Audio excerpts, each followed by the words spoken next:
Okay, then now we're kind of into the nitty-gritty of the motion itself. So now you've got this motion on the floor, it's already been seconded, and now we're in for a debate.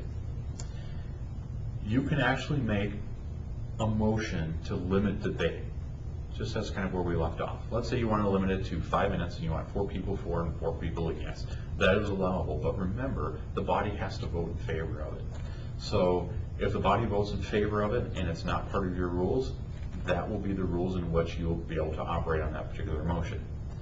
Now, one of the subsidiary pieces is that it will also disallow in a large body the same person speaking 4 times, because part of Robert's Rules of Order is that once you've spoken and your time portion has expired, you have to go to the back of the line until everyone else that wants to speak either for or against it has a chance to be heard. Now, the next part, the chair will ask for the affirmative votes and then the negative votes. And it is up to the chair's discretion to ask for abstentions. They don't have to. And typically it's not needed. Common mistakes, the chair states all in favor and fails to tell the members what to do. For example, aye, stand up, or raise your hand. Or the negative vote is never requested or counted.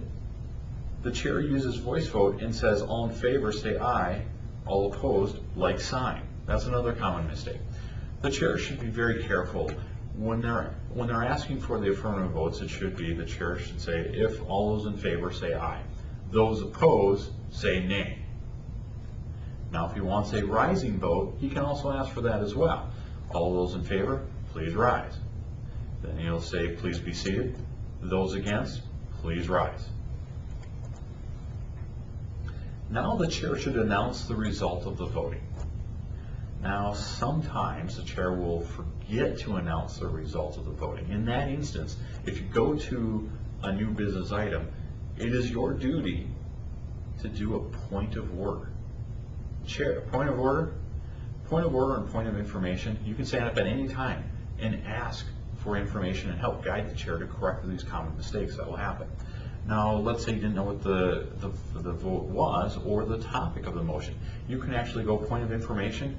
Chair, could you reread that motion to us so that we know what we're voting on? That is allowable. That interrupts everything else. That's one of the wild cards that you're going to want to be aware of. So if you feel that you don't know what's going on or you don't understand, use the point of information. Ask. The chair and the parliamentarian are there to guide you. Good chairs and good parliamentarians want that input from you. Now, remember, if a voice vote is used and you feel the group really couldn't determine the outcome, where, for example, the yes and the nays were pretty similar, and at any time, you can call for a hand count by saying division of the assembly or just division. Okay? And that will force the chair to actually ask people to stand and rise so that you have a clear conscience as to where that vote is. Now you can actually amend a motion. So let's say you didn't vote on it and it's still in discussion. The other thing that you can do is you can amend it. So you can change the words or meaning of the original motion, but you must vote to pass the amendment first, then that alters the motion and then you vote on it, on the original motion that's there. And amendments can be made in 5 ways. 1, adding words, such as I move to amend the motion by adding the date May 15th after the spring deadline. Striking words, like I move to amend the motion by striking the word new in front of memorial, like a new memorial. Striking and inserting words. I move to amend the motion by striking the number 5 and inserting the number 10, such as, say, the number required for this committee. You could do substitution or replacing, so like an entire paragraph. You could also divide the motion to 2 or more separate motions as well on these different, on the main motion. For example, if you had, I move to amend the motion by dividing the motion into we hold a fundraiser and then we landscape the park as a service project, so that you create 2 separate motions, 2 separate ideals. Those are perfectly allowable. But the main thing that you cannot do is that you cannot change the original intent of the motion, such as we want to do garbage pickup on every week.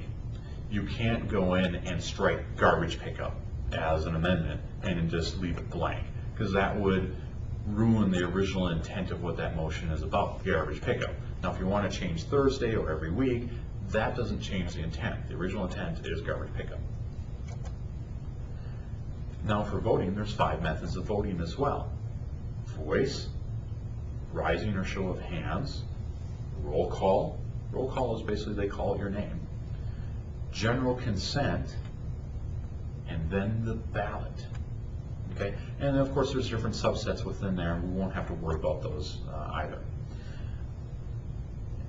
Now for the chair of the meeting, this is where it's going to be very, very important, and we'll get that into our next section so that you understand the different types of chairs that are out there and the roles of the chair for these specific meetings.